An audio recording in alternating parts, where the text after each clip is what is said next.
Hey y'all, welcome to my second video on Peony Rose. Today is going to be another unboxing. It's one of my most favorite perfumes right now. This is a scent called A La Rose. Most people know this house for creating Baccarat Rouge, the infamous Baccarat Rouge. I will say that she is soft and feminine and gorgeous. I do have a few notes to share. Unlike my last video, I'm not going to get into all of the notes. I just want to unbox her. Admittedly, I have already opened it and started to wear it, and I was trying to hold it because I wanted to do something creative for the video and like gather my information and all the things, but I have put quite the dent in it. And I said it's gonna be impossible for me to convince these people that I'm just not opening this box. So I just want to share kind of the packaging and show you guys the bottle and talk about a few key things about the fragrance. And then send it on to the world so I can finally take it out the box. So there was a plastic covering on this. This is the front of it. Go ahead and open. All of Francis Kurkdjian's packaging is really pretty. There are some details. There's a MFK on this little tab here. Comes in a box. As y'all can see, I have put a little dent in it. I don't even, if it's focused, if it's not focused, good. But I find it really cute that with a lot of their bottles, there's the label on the front, but then when you turn it around, there's always something interesting like on the back of the label. For this one, it is a beautiful rose. I thought that's so cute. It's such a nice little touch for them to add. The top has the MFK on. It's a gold top, not magnetic, or is it? No, it's not magnetic. But pretty simple. It looks nice and sleek and modern. It's gorgeous packaging, but man, I always like to smell and then get a little taste. But I sprayed this on today. I thought this went well with my theme of the day. I'm nice and soft looking. It's my new way of being. So with this fragrance, I thought that it was really cool when I read the notes that they use two different kinds of roses. One of which is really common in fragrance making. It is called the the Bulgarian rose. Can be steam distilled, and you usually get your rose absolutes and your rose oils and rose waters from that one. The centifolia is a whole lot more delicate, and that little baby has to be there has to be like these solvents created to be able to get that scent, because the flowers are too delicate to be the oils to be extracted from them, and they only grow like or bloom one time a year, which is why they're so rare and so expensive to get. And then the people go and hand pick them early in the morning because they're so delicate. I was like, oh, that's so cute. But it lends to the story of even the perfume. It's really soft and feminine and delicate, and when you wear it, I think that translates very well to the mood. Even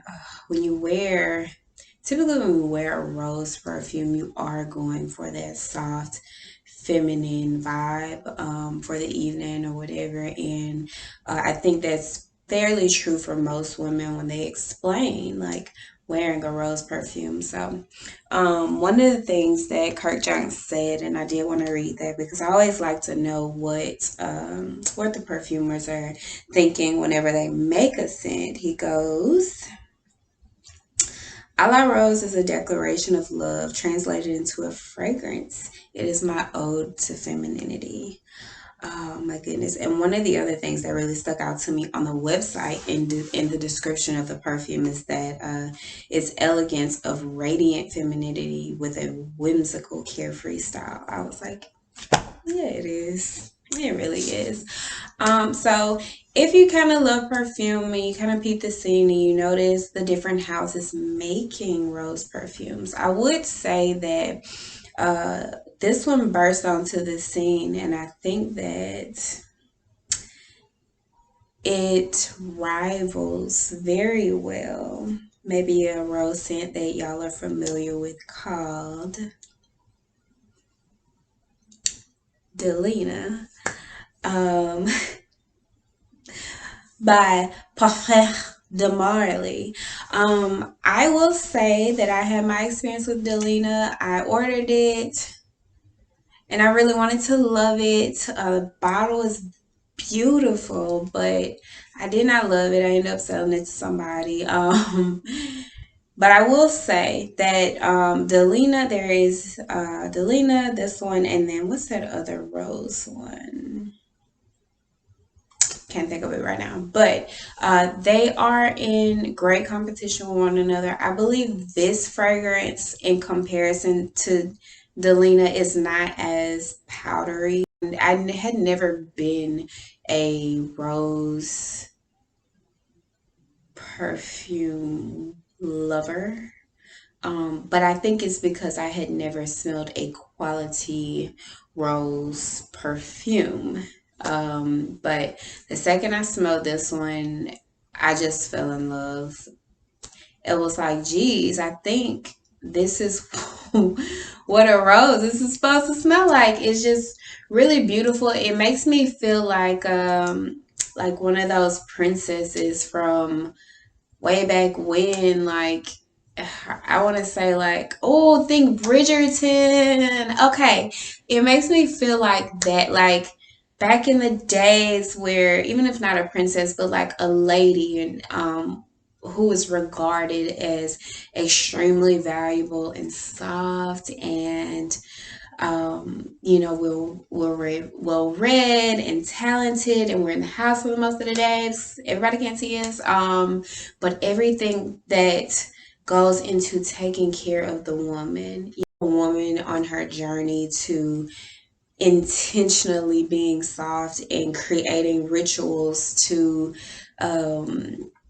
really tap into my softness and awaken my divine femininity. I think something like picking scents really matters.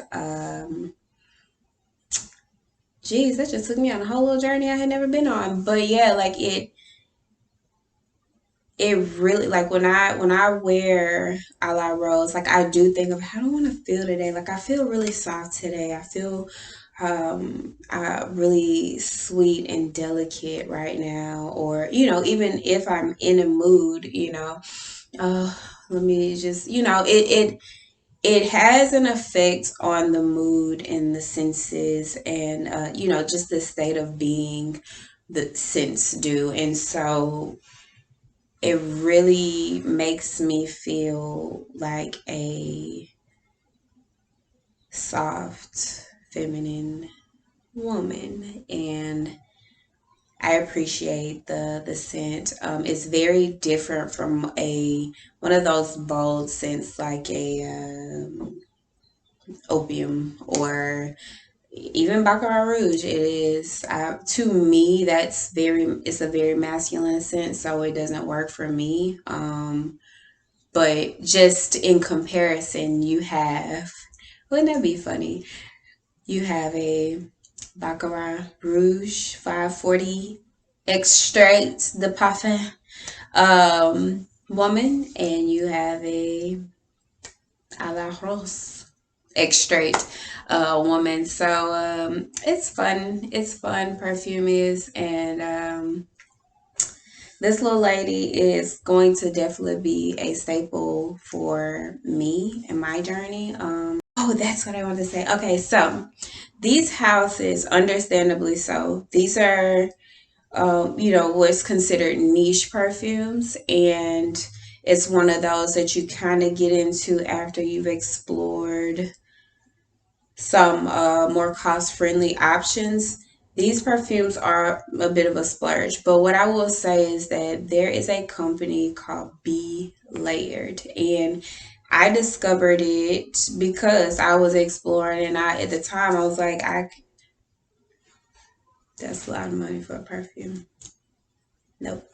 And I wasn't invested yet. I didn't love it yet. So I explored Be Layered, and they have the most accurate, and in my opinion, much better version of Delina. It is called First Kiss. And when I had already sent Delina back, I was just like, I don't like this. Get it away from me. This costs too much money to not be having me drooling or whatever and just having me in a chokehold. I don't want this no more. But I also discovered that people also sell fake perfumes, so it could be I might have got a fake one. First Kiss by Be Layered is that had me in a trance. It is a rose done so well, but it's not as rosy as a la rose, if that makes sense. It is that one is more of a fruity floral, and it says they have the same notes as Delina, but it could just be like a different version of the oils that they used. But that perfume, first of all, it lasts amazingly. It's so potent and it's so delicious. It's unreal how great that smell is. I can still remember where I was, what I was doing when I was wearing it. So that is it. It was, oh, I didn't show like these pretty gold roses on the side of the box. I'm just excited to have it out of the box and be able to throw the box away because, like I said, I done had it and I was waiting to do an unboxing on it and talk about it a little bit.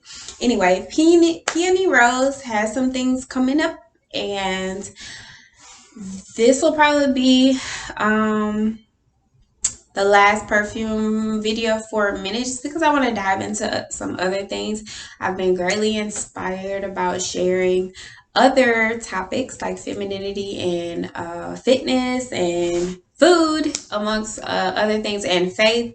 So I'm really excited to jump into those things and start sharing my experience and my love, my wisdom about those things, and create connection with the audience. So with that being said, I am signing off. I hope you guys were informed and entertained by my video on A La Rose.